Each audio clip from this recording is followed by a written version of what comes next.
It's the Full Court Press with Eric Frandsen and Jason Walker. Welcome back to the to the show that we're doing right now. Following the local teams, breaking down the biggest games with in-depth analysis and team interviews. There's going to be much higher expectations, sense of awareness of what we bring to the table.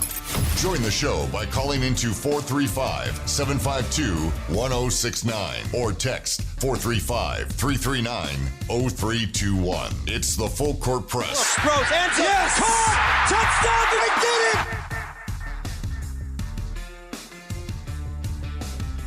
What's going on, everybody? Welcome on in. It's another edition of the Full Court Press. Eric Frandsen, Jason Walker. Love to hear from you as well. Full Court Press text line is open. Love to hear your thoughts about what's going on in sports today. Certainly continuing to figure out what's going on with the back and forth, the mess on the Hill. Just still weird stuff. It's like every day there's something new. And so we'll continue to update you on that. There's some fallout that has occurred in the transfer portal. A very notable name. Now, there was another player earlier who put his name in the portal, but so far that was the only one. It wasn't really a significant starter, contributor, but that's changed. There's another player who's put his name in the portal who is a very significant player. We'll update you on that. We'll reveal number 20 in our top 25 Aggies for 2024, who that is. We really haven't had a chance on this show to get into the Jordan Love contract, the former Aggie, getting a big payday in the NFL, and a number of staff changes at Utah State with their football program. So a lot of different things to get through here on the show today. We might even sprinkle a stat that blew our mind or player of the week. I didn't prepare that. I was thinking we could, although I put the Jordan Love story in the slot where usually we have stat and player. I was thinking we were going to do something fun with the Olympics. I was going to plan this fun little thing for us to do, and then more stuff happened. My plans aren't worth crap anymore. But it's going to be an all Aggie day, pretty much entirely Aggies. With all the little different bits of news. I mean, you went through about 5 or 6 different things that are going on. And, yeah, controversy where you had yesterday, there was the letter sent to the Utah Board of Higher Education, also to the Utah State Board of Trustees.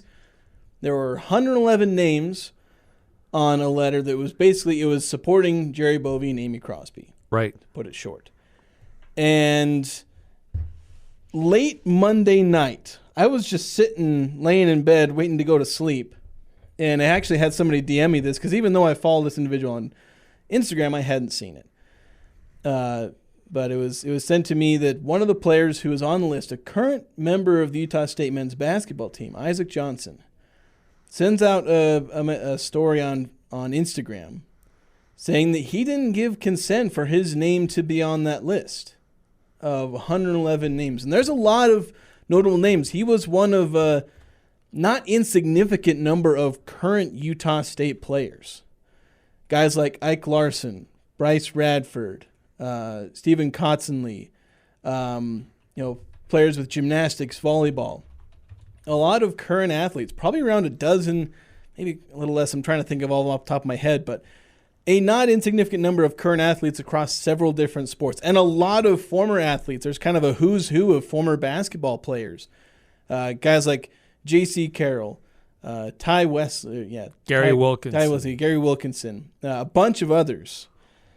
But with Isaac Johnson, he says that he didn't give permission for his name to be on it. I've heard rumors of a bunch of different people who may have not given their permission. I'm not going to say anything because I can't confirm any of those. But is more than a few that are the names questionable. There's also some duplicates likely on there. Some people who are included a couple of times, either using maiden names or, there's one guy, there's Mike and Michael, so he's on there twice. Right. So some people's names are misspelled. Yeah. Which, that could be an error and just someone said, yes, let's put it on there. And as someone else is typing it in, they may have typed it wrong. Yeah. Don't know, or if that's another one of those implied Oh yeah, well I think we can put him on there too. So yeah, there's a few things now that coming out with this big letter with a lot of current and former athletes that caused a stir yesterday, but now there's some aspects that we're learning today that and last night, calling a few things into question as to how this came about. Yeah, and that's the thing is that I dug into this a little bit, and I was reaching out to some of the people that were behind this. I'm not going to get too much into that because a lot of it happened off the record. I don't want to go into that, but I want to take this back to it's called, was it Hanlon's Razor? And basically it's the principle, and I'm going to change some of the wording because it sounds kind of harsh in its original definition. And that is, never attribute to malice that which is adequately explained by human error. Because I've seen some people's reaction to this being quite literally, oh, these people that put together the list are straight up lying to you. In reality, a lot of the mistakes, I mean, you misspell Stephen Cottonley's name. Welcome to the club, everybody. Like it's not necessarily an easy roll off the tongue name. Yeah. No. And that was kind of my original theory when I heard Isaac Johnson saying he didn't give his consent to be on there. It was something along the lines of, look, it's not a great look for the people who put together the list, because at best it's them not being thorough on what is a pretty important document. You are saying all of these people are to some degree, you could say, protesting against the current leadership of the university. And if you're a current athlete and you put your name on a piece of paper that is essentially protesting what Diana Sabo and Elizabeth Cantwell did, that's a big deal. And it's not something that should be taken lightly. So if they make this kind of mistake, and if that number gets inflated by duplicates and by people whose names probably shouldn't have been on there, if their word is to go by, if Isaac Johnson isn't just having buyer's remorse and saying, oh, I'm trying to have takebacks, the thing is, you have to be thorough about that. Yeah. And they weren't as thorough as they should have been. Right. If you're going to put someone's name on something and make it public, then you better be darn sure that they've given you consent to use their name in a very public statement about something that is still somewhat controversial. Yeah. So these mistakes aren't without potential consequences. But let's also not take it too far by raking them over the coals over spelling mistakes and a handful of duplicates. Right. Like, we need to have a rational response. It doesn't necessarily disqualify everything that it's meant to convey. Yeah. Because even if, let's say there's, I think I've heard as many as, so there's the 3 duplicates and there's a handful of names that I've heard about the rumor mill saying these guys didn't give their consent. Isaac Johnson being the one confirmed publicly. Okay, take 4, 5, 6, 7 names off the list. We're still at 104. It's still a big, very big list. Yeah. So now if there are more and more people, if we're getting up to like 15, 16, 17 that are saying publicly, hey, I didn't want to be on that list, that's where this can turn into a mess. It goes from, well, they done goofed up on a couple of names. They probably looped in a couple of people's names that shouldn't have been. Maybe somebody said, hey, I talked to this person about it, but then they interpreted that as, oh, put their name on the list. Right. Like, there are, again, don't attribute to malice that which can be explained by human error. And I think that's where a lot of these mistakes, at least for the moment, they can be attributed to human error. I think it's also important to point out, too, with Isaac Johnson's post on Instagram, certainly the big point here is that he didn't give permission to put his name on any list. But he did follow this up, and this is on a second screen that doesn't always share that I've seen on, at least on Twitter. But it says, don't get me wrong, I very much love and respect the people in our community which were affected, but if they want my name on a list, they need to talk to me. Yeah, it seems like it doesn't necessarily go against what the letter was saying, but it's the principle, right, I suppose. Yeah. Well, and I think it also goes to the we're trying to still figure out how did this even come about? Who initiated all of this? That seems to be an ongoing question. Who initiated different things? Who initiated the investigation? Who initiated this campaign of gathering signatures of former and current Utah State athletes in support of Jerry Bovee and Amy Crosbie? But according to what I've heard from or some things that I've seen on social media, there was who was it? I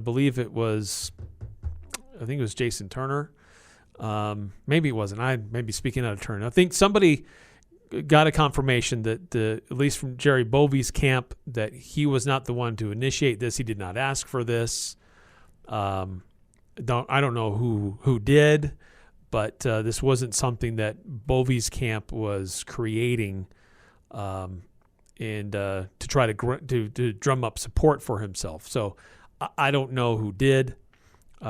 But that's something we're still trying to get to the bottom of. Yeah, again, it wasn't a Jerry Bovee and Crosbie thing, because it was basically this grassroots effort from some people who obviously know Jerry Bovee. Like, it was from people who knew him, but this wasn't solicited by Bovee or Crosbie. It was people who wanted to show support for Jerry Bovee, and that's what they did. That's basically the bottom line here. All mistakes and all warts that this letter has, with duplicate names, misspellings, and potentially people whose names shouldn't have been on that list because maybe a signature wasn't gathered. Warts and all, this is a bunch of Utah State supporters, a lot of Utah State former athletes, current and former athletes. They were all showing their support, and that's essentially what this is. It's not some manufactured situation here. It's a bunch of people trying to show their support in a public way. And in that sense, it's not like this isn't an end-all be-all document. It's simply a public show of support. So it's meaningful in some ways.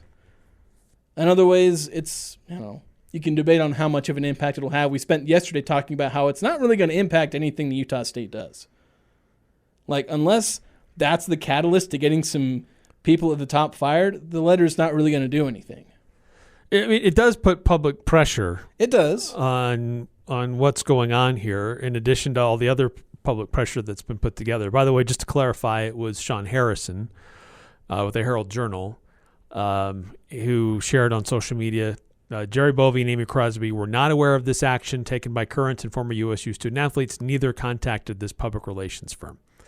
So yeah, they're trying to get to the bottom of this a little bit still, and it adds another layer of intrigue as to what's going on with all of this, and what this letter, how it came about, and who was involved with it. Got a couple of texts coming in, some of them before the show began. 435-339-0321 if you want to weigh in. 2444 texting in, glad to see the football staff promotions today. I think Bassett and Cephalo are rising stars in the coaching ranks. If we can keep them around, we'll be in good hands. Yes, we will get into those announced changes here in a little bit here on the Full Court Press. 4781, Full Court Press, standing big and tall, still having Blake Anderson speaking in the opening each show. Yes, we know we need to. There's a number of reasons why we need to update our opener. There are multiple outdated aspects to our intro. Yes, and it is in the works. Don't get us wrong. 8968 texting in. I agree with the athletes that had the letter drawn up and signed. There needs to be a thorough and transparent investigation of the athletic department. Leave no stones unturned. If it is a mess, let's clean it up and do sports as intended. Haha, let's leave cheating to the big boys with all their money. By the way, there's a lot in the university that could use a good scrubbing. And it sounds like you need to go back to 2 hours. There's a lot to talk about. Yeah, we are going to go back to 2 hours very soon, actually. I believe we've kind of penciled in next week is the start of that. Going back to 2 hours, doing our full 2 hour show. So there you go, breaking news. Yes, it's coming. It's coming. So one thing, I'll share this, because again, I dug into this whole letter thing earlier today. Emailing some people. So the PR firm, David Leibowitz, it's his PR. Did I say PR law firm? I don't know. You said PR firm. PR firm. He was in charge of sending it out. David didn't have anything specifically to do with gathering or doing anything. The one name that he gave to me in the official communications was Brennan Ray. Was that individual had more to do with the gathering, the kind of grassroots efforts. So who was pretty vocal early on in support of Bovee and Crosbie. His daughter took to social media to defend Amy Crosbie.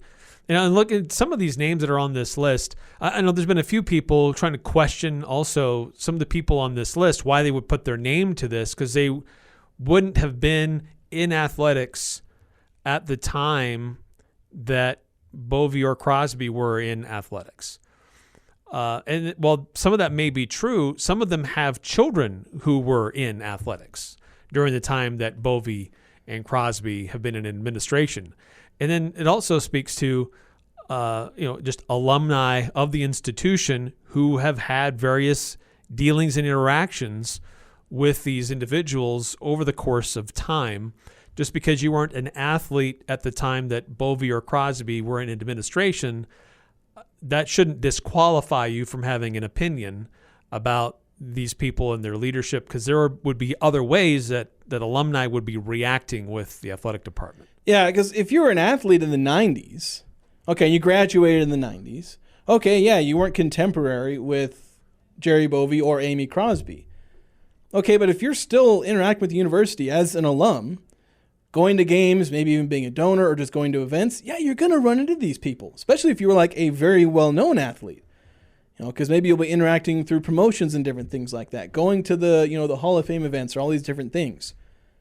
They're going to have interacted with them.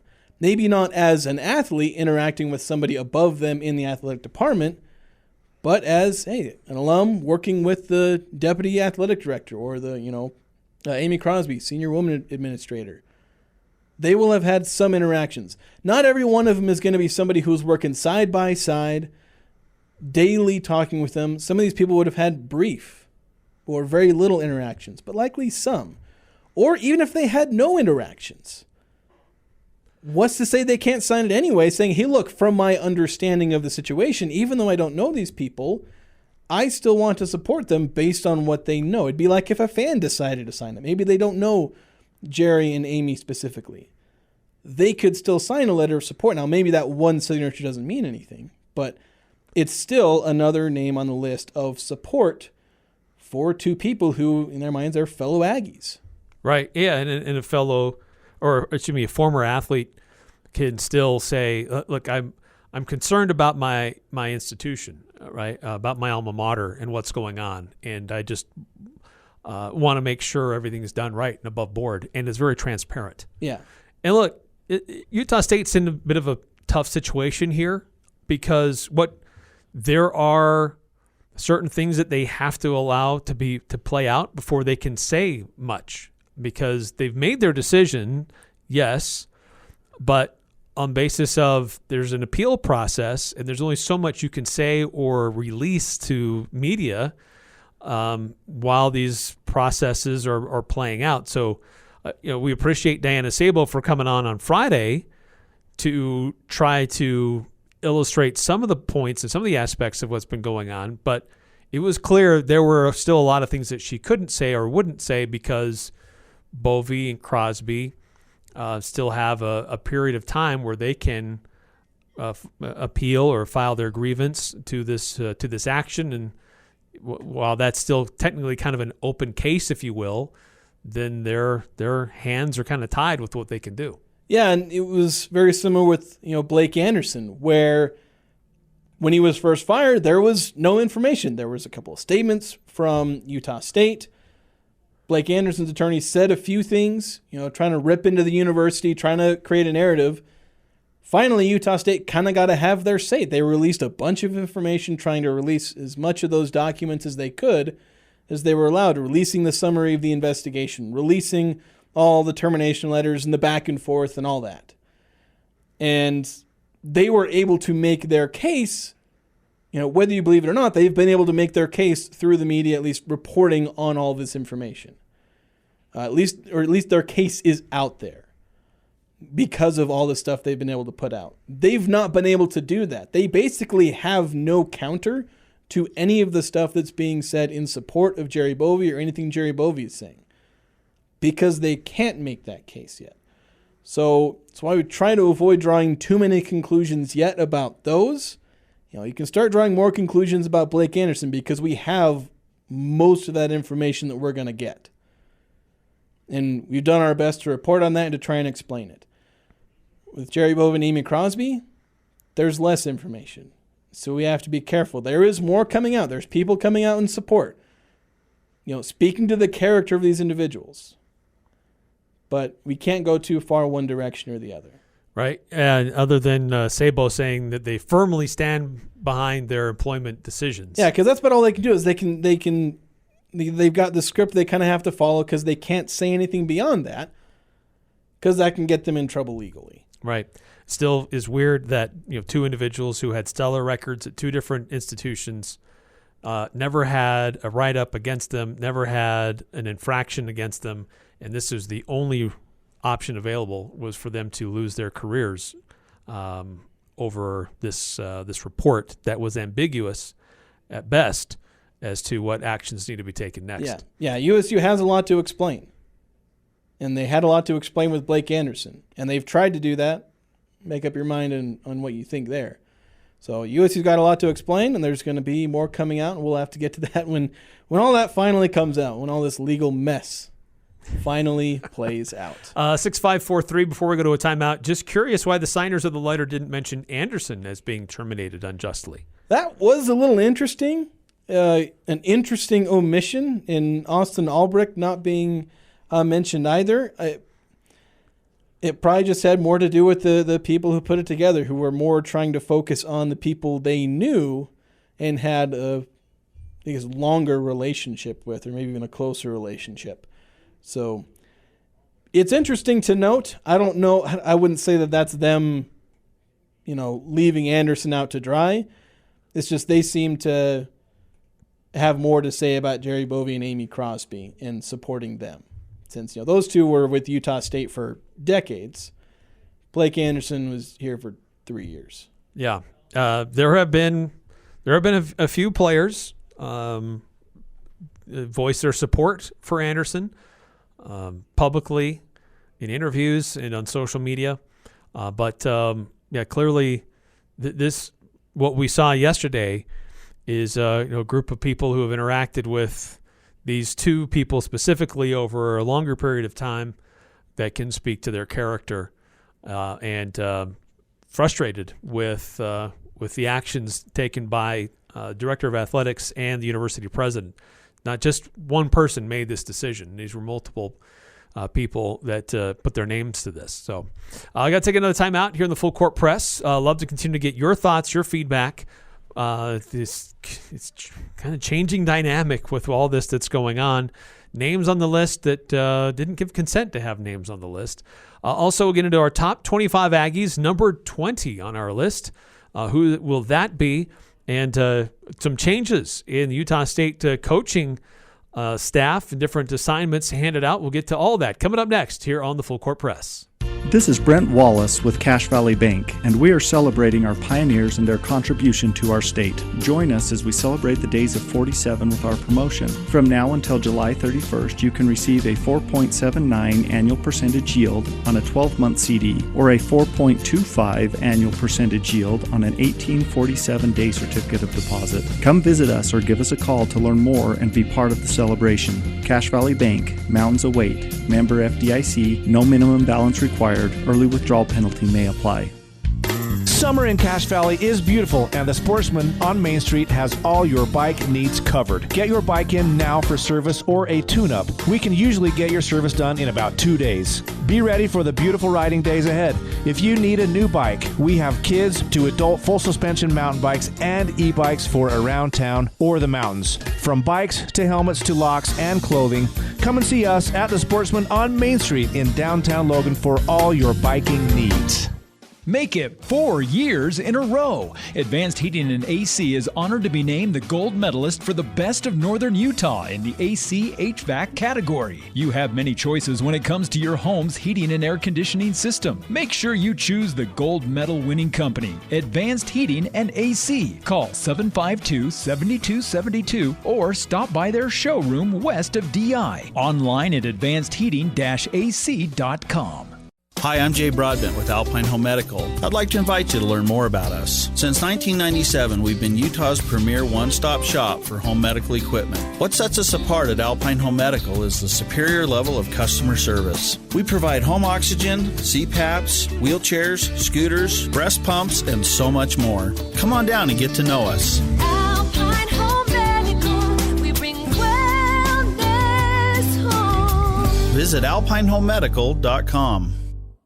Experience Barrel and Stave on Federal Avenue, where good food, good drinks, and good people meet. Using local ingredients to create the most delicious taste possible. Barrel and Stave is a cozy cocktail bar offering a large selection of wines, whiskeys, and cocktails, along with an amazing selection of bar bites and weekly chef specials, guaranteed to tantalize your taste buds. With handmade pasta nights every Tuesday and Thursdays that offer $2 off drafts. Come see what you've been missing. Barrel and Stave, Tuesday through Saturday evenings on Federal Avenue in Logan.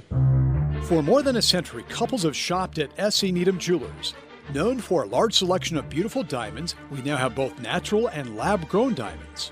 You are sure to find a diamond engagement ring that will fit your budget. The possibilities today are endless as you select the perfect ring.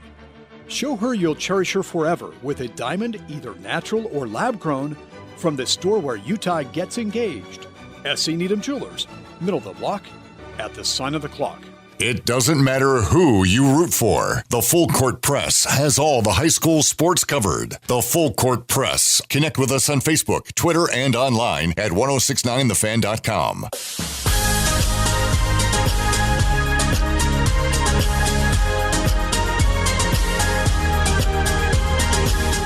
Crystal Vision, they're a 4-time gold medal winner in the Best of Northern Utah contest. They provide personable, experienced one-on-one care.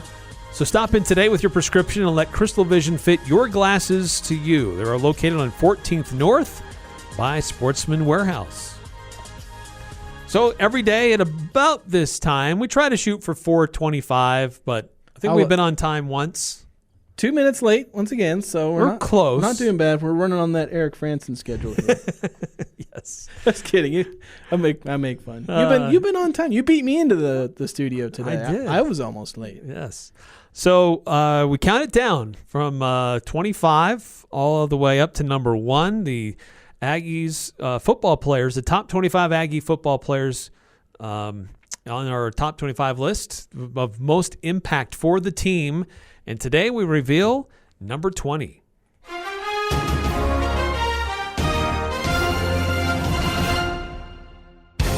The Cache Valley Media Group's Top 25 Aggies of 2024 rolls on with the number 20 selection on this year's list, junior running back Robert Briggs. After rushing for more than 300 yards as a true freshman, Briggs increased his production in nearly every way for his sophomore season in 2023. He carried the ball 80 times for 420 yards and 2 touchdowns. He also served as the secondary kick returner and returned 1 kickoff for 50 yards. According to Sports Reference, Briggs' 773 career rushing yards are third most by any Aggie running back through their freshman and sophomore seasons, behind only Robert Turbin and LaJuan Hunt. The number 20 player in the top 25 Aggies of 2024, Robert Briggs.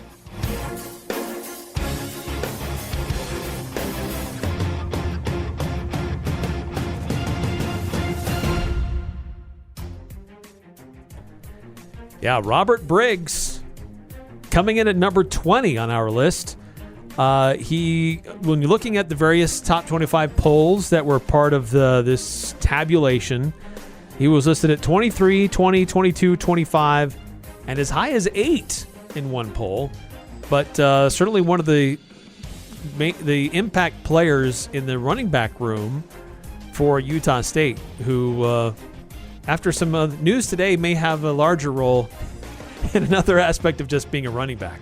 Yeah, perhaps. He's been playing number 2 most of his career. He was playing number 2 behind Calvin Tyler Jr. as a freshman. Of course, despite that, he set a record. His debut, he set the record for most rushing yards as a freshman in a freshman debut. It was 85 yards and a touchdown on just 10 carries. So had a big start there, ran for 300 some on yards as a true freshman, 420 last year. And so he's improving now. He still may be playing number 2 to Rasul Faison.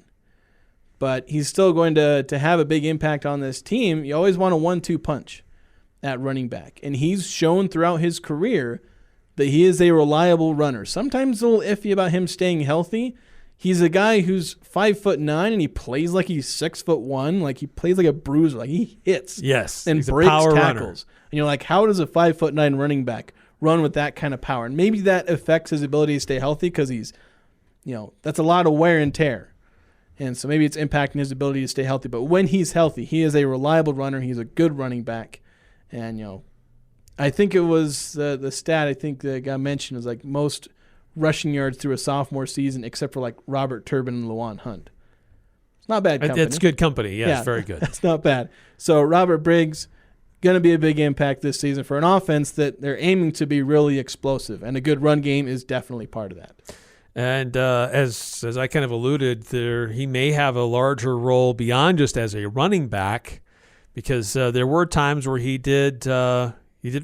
participated in returns a little bit, and he may be called on to do more of that, because last night, shortly after we got off the air, it was announced that Micah Davis is putting his name in the transfer portal, reportedly. For a second, when you're talking about Robert Briggs having a role aside from being a running back, I was like, what do you mean wide receiver? He's caught like 5 passes in his career. He's has the capability to catch the ball out of the backfield, but using the running backs as wide receivers has not really been a thing in Blake Anderson's offense, aside from screens. But yeah, as a returner, he was, with the kickoffs, there's the primary returner, and that guy's getting the ball 99% of the time. But Robert Briggs was also back there, basically the backup kick returner, but he's on the field. Right.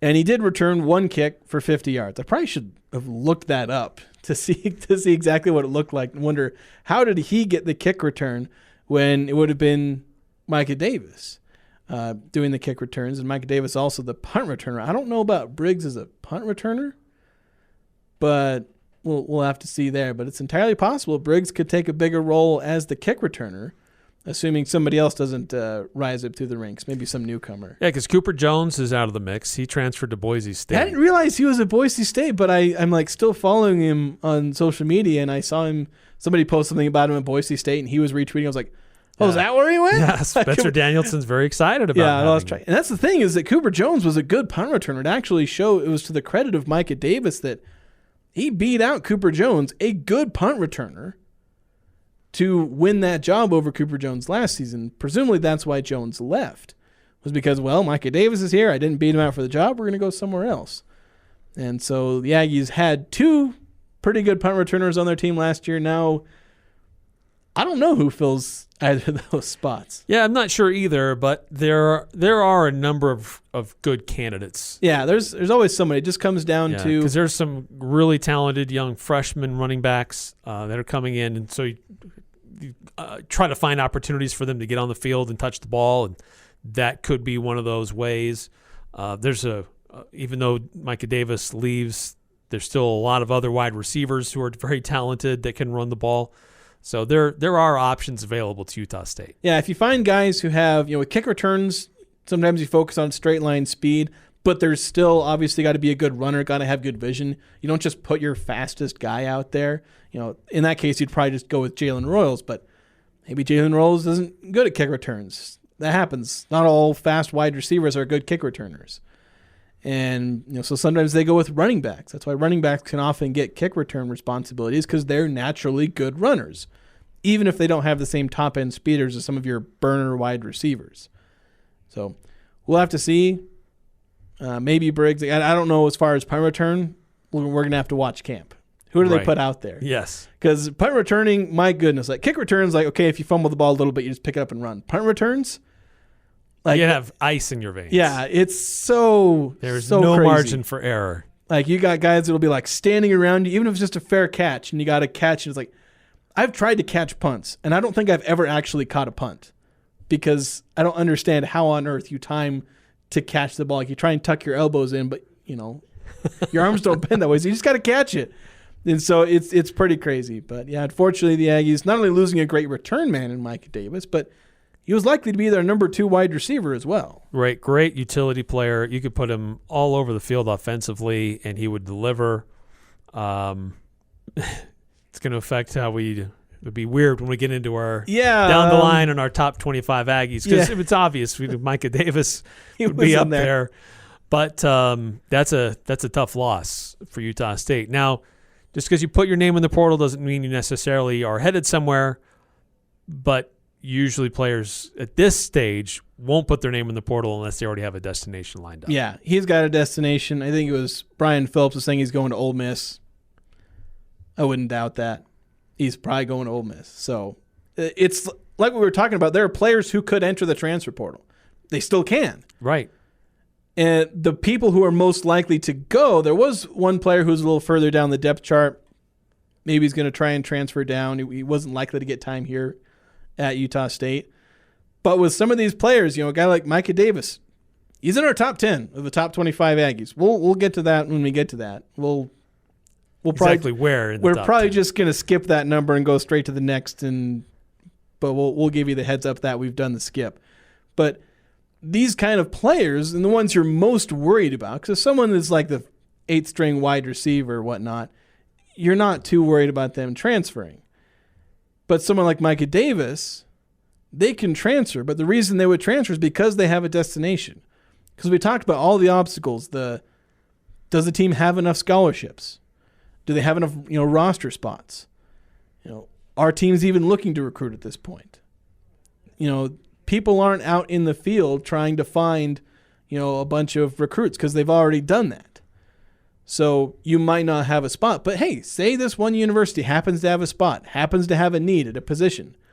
They can call them up, through their old high school coach and say, hey, if you enter the transfer portal and we're going to get, such and such $100,000 to go to this power conference school, would you go? Yeah, you should go. Enter the transfer portal. All right. And bam, they're gone. So the players have until August 14th, because it's technically, or 16th. He was officially let go on July 18th. 18th. Okay. So just a week and a half before the start of the season. 2 weeks before the start of the season. I said to decide. Yeah, I'm not expecting very many to enter the transfer portal. Because if there are people who are going to enter the transfer portal because they were so mad that they're just going to leave, they'd have entered it by now. What you got to worry about is how many teams, hey, what happens if somebody gets into fall camp and somebody tears an ACL? They're going to call up somebody on Utah State and say, hey, we got a spot for you. I got a spot for you right now. We'll offer you this much money in NIL. That could happen. It very well could happen. So this might actually end up being the week to kind of pay attention to, because a lot of teams are starting their fall camp in and around this week. Utah State starting it later this week. Yeah, on Friday. So it's a pretty crazy time. Before we hit our next time out, a couple texts coming through, 8968. There was a lot of fans that were calling for Blake Anderson's head for a couple of years. And then this in relation to why wasn't Blake Anderson listed as, this letter was in support of Jerry Bovee and Amy Crosbie, but not Blake. Then 9315, I did hear Larson on a different station say he was in support of Austin Albrecht. Yeah, I'm sure that these athletes that knew Blake and knew Austin, I have no doubt that they support them. So that's why, when you talk about I don't know if you even want to say omission of their names from this letter of support, I wouldn't read too much into it. So if you want to read into it, I guess you can, but I'm not reading that much into it. So. Yeah, this was a broader scope across the multiple, different team sports for Utah State. All right, going to take a time out here on the Full Court Press, though. Still time for you to weigh in, 435-339-0321. What do you think about Robert Briggs on our list of top 25 Aggies, coming in at number 20? There's more to talk about with Utah State football. There's some staff changes and responsibilities that have been moved around or more clearly identified. We'll get into that next here on the Full Court Press. Daryl's Appliance Service and Sales is the only place in Cache Valley where you can apply your service trip fee if you decide you want a new appliance instead. This is Jay with Daryl's Appliance. We want your appliance repair to be easy. Save time and money because we have everything you need under one roof. Appliance service and sales and more. You always get the best appliance repair team in northern Utah and southern Idaho. And if you decide to buy a new instead, just apply the repair fee to your new appliance. See store for details only at Daryl's Appliance West on Airport Road. Cache Valley Ear, Nose, and Throat and the Allergy Clinic now have an office located inside the Miller Medical Building in Tremonton. Every Friday, Northern Utah's premier ear, nose, and throat medical physicians and staff will provide Box Elder County a better option to be seen. Cache Valley Ear, Nose, and Throat and the Allergy Clinic are now located in Tremonton. Save time, schedule your appointment today. Go to CacheValleyENT.com. That's CacheValleyENT.com for details. Most insurance products, including SelectMed, are accepted. Copiers, printers, service, and supplies are just the beginning. Les Olson IT is the premier source for your business's structured cabling, IT, software, telephones, and security systems. We partner with you to find the ideal solution to all of your office technology needs. Tell us your goals and we'll get you there. Find out more at lesolson.com. Les Olson IT. The patio is open. The chips are endless. Drinks on tap. You know it's got to be Cafe Sabor, Cache Valley's best Mexican restaurant, gold winner in the Best of Northern Utah contest. Experience Locals Day every Thursday with a huge burrito, endless chips and soda, only $7.95. That's a complete lunch for just $7.95. Finding any lunch under $10 is nearly impossible. Every Thursday, drinks, chips, and massive burrito, just $7.95. The patio, the sun, the fun at Cafe Sabor in the historic train station on 6th Weston Center in Logan. No matter what the condition, DD Auto and Salvage can get your vehicle off your property. Now is the time to make some extra cash by calling DD Auto and Salvage. Let them pay you for that old junk vehicle. DD Auto and Salvage makes it easy to get rid of your junker vehicle, paying you the most money possible. Pickup is available. Call 787-1204. That's 787-1204. And call today. See store for details. Beezer Lock and Key has been providing businesses and homeowners with security for 30 years. Security is priceless, especially if it's guaranteed. No cheap locks, no bad keys, no inadequate hardware, just expertise, precision, and security. Beezer Lock and Key believes there's no place like a safe home, and no home safer than one secured by them. When you want guaranteed security and peace of mind for your home, business, or vehicle, go with the pros on the familiar corner of 4th North and 1st West in Logan. Beezer Lock and Key. Search BeezerLock.com to discover more. Join the show by calling 435-752-1069 or text 435-339-0321. It's the Full Court Press with Eric Frandsen and Jason Walker.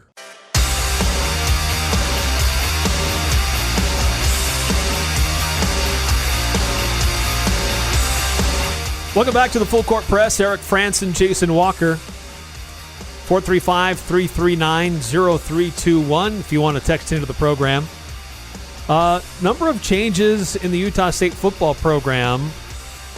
And when there's a change of head coach, you would suspect that there would be, and you have an interim head coach now, there's going to have to be some reassigning with duties going on. Pete Thamel, I think he was the first person that I saw report on this. But Kyle Cephalo goes from the co-OC, who was the other co-OC was Blake Anderson.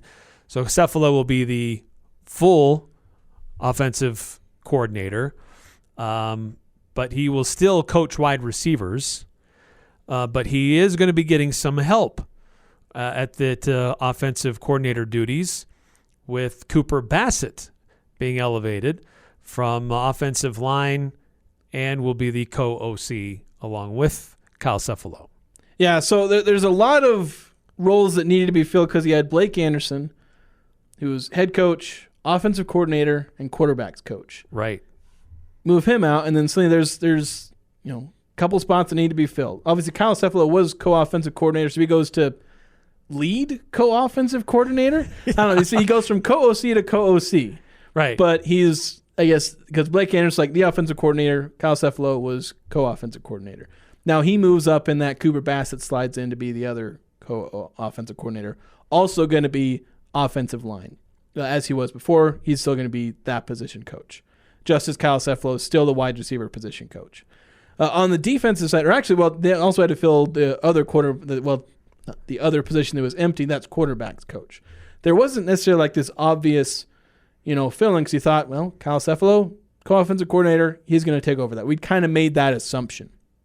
Cooper Bassett being co-offensive coordinator, maybe not, is obvious. But they're going to be promoting one of their offensive analysts, Hayden Kingston. He's going from offensive analyst to quarterback coach.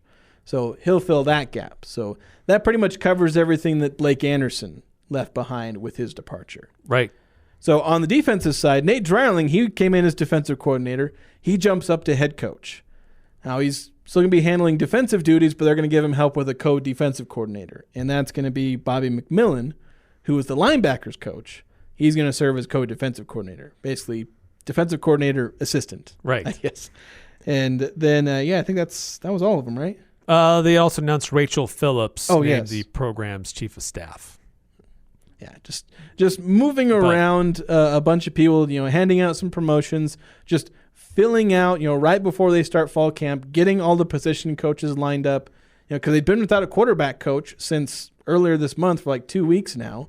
So had to fill that position, shuffle things around to make sure that, the offensive coordinator is taken care of. Cefalo's going to be the play caller. Assume Nate Dryling's going to be the defensive play caller, but he's going to have Bobby I can't talk, Eric. Bobby McMillan? Is that what I'm getting tripped up on? Is Bobby McMillan? Yes. I talk faster than my brain, or my brain works faster than my mouth. I don't know, something to that effect. But Bobby's going to be helping. That's what I'm just going to say, Bobby. Yeah, but it's as you said, it's important to get all these responsibilities ironed out and dialed in, because the team reports on Thursday. That's when they have media day. We'll be interviewing coaches and players, and then Friday is technically the first day of practice. So everybody needs to know their role. Everybody needs to know who they report to and what they're going to do moving forward. And looks like they've finally got all of this settled. They made some additions late last week, trying to fill out this coaching staff and get some assistants to a very young Nate Dreiling, bringing on some veteran guys to help him, and while also keeping a lot of the other staff that was here before in place, and some of them enlarging their roles to help this team going forward. Yeah, the staff is pretty much the same, aside from the departure of Blake Anderson. The coordinators, the position coaches, they have obviously made the handful of additions. But yeah, a lot of this is moving around to make sure that responsibilities are all taken care of.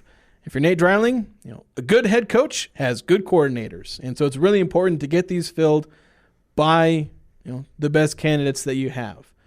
And I think he's done a good job. Kyle Cefalo, I think it's going to be probably his first time being a play caller, I think. Yeah, well, he was the co-OC last year. Yeah, so he had a big role, but Blake Anderson was the play caller. Right, yeah. And so he moved for the first time from being a sideline assistant to being in the booth. And, man, good thing they did that last year to get him ready for his responsibilities and enhanced role for this upcoming season. Yeah, so I think they'll be in perfectly fine hands with offensive coordinator, defensive coordinator. Position coaches should be just fine. So, but you got to announce this stuff. You got to specify, all right, who's in what role. Utah State has now done that just in time for them to start fall camp.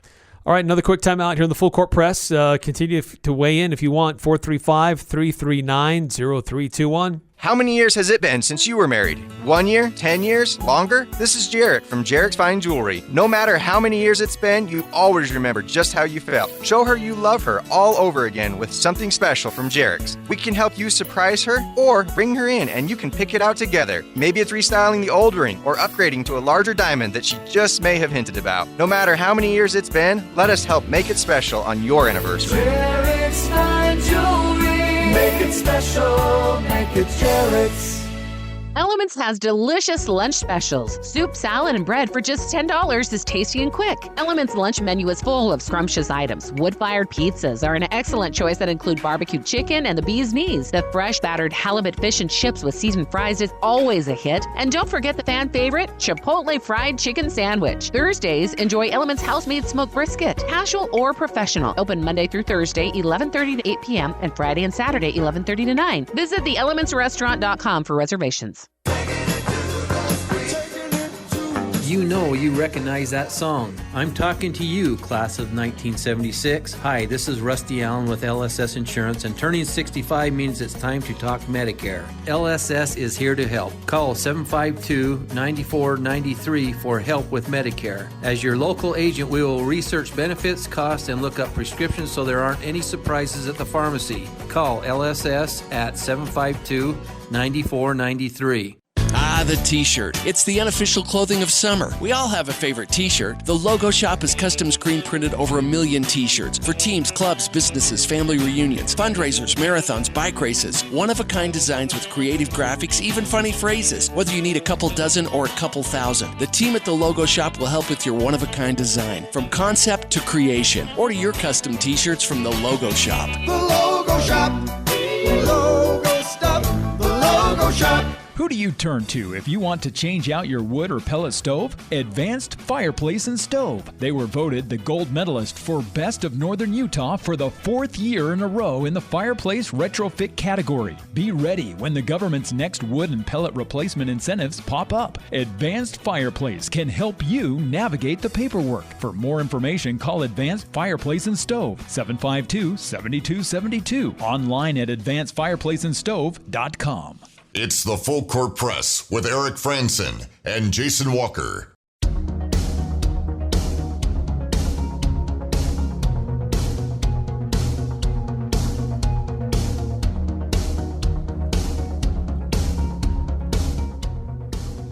Hey, whether you drive a little or if you drive a lot, your locally owned Napa Auto Parts store has all the items to keep your car running smoothly and looking good.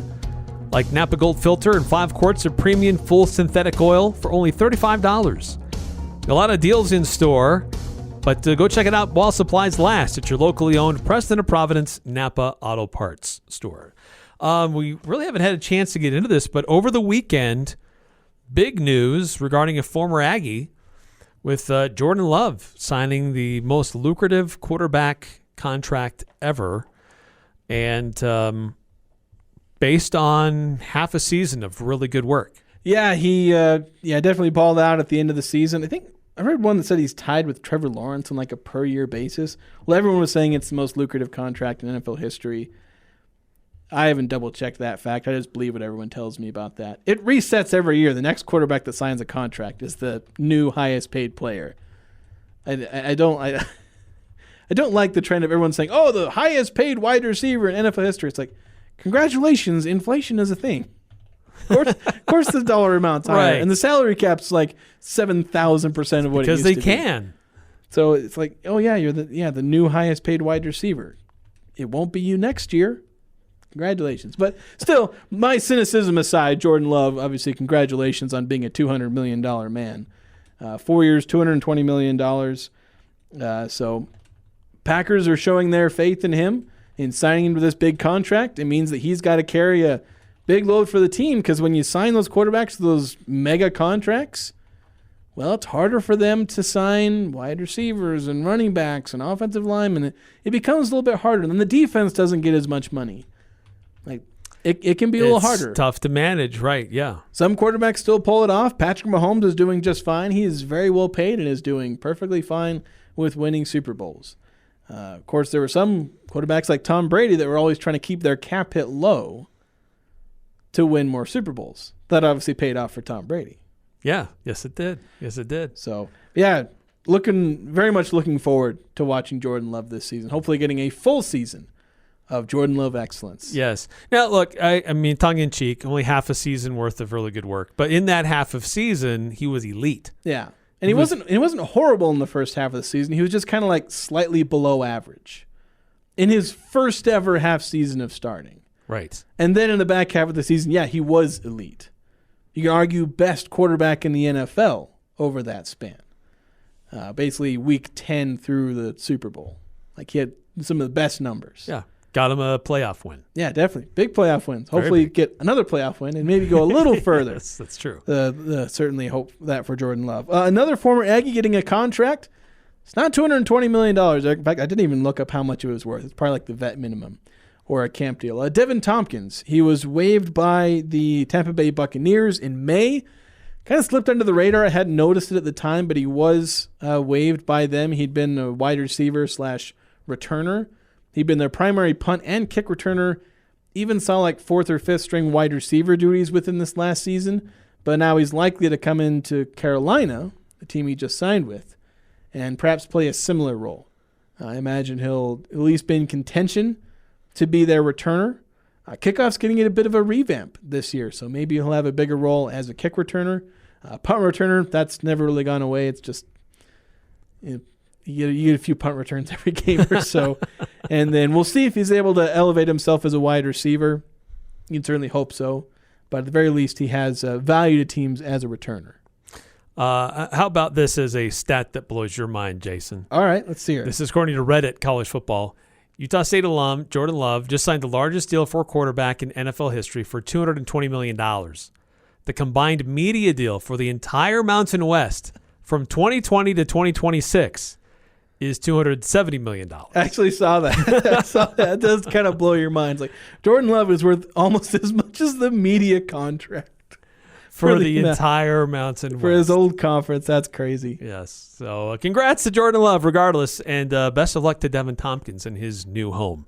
That's going to do it for us tonight here in the Full Court Press. Be sure to check out the podcast if you missed anything. I'm Dan Patrick, and this is Above the Noise. There's a reason NIL collectives pooled together millions of dollars to bring in the best recruits. You could have the best coach of all time, but you need players to win championships. But with the transfer portal now allowing athletes to come and go as they please, a recruiting class is starting to mean less and less. Let's go back to Texas A&M in 2022, one of the better recruiting classes in many, many years. Now 2 years later, A&M has failed to win more than 7 games in consecutive seasons, and only 17 members of that 30-man class are still there. 5-star defensive lineman Anthony Lucas at USC. The 3rd-ranked receiver in that class, Chris Marshall, now at Boise State. 5-star pass rusher LT Overton in Alabama. And the number 1 receiving prospect that year, Evan Stewart, playing for Oregon. With the NCAA failing to control the madness that's come with NIL and the transfer portal, winning National Signing Day is looking less and less important as we continue to adapt to the new age of college football. I'm Dan Patrick, and this is Above the Noise.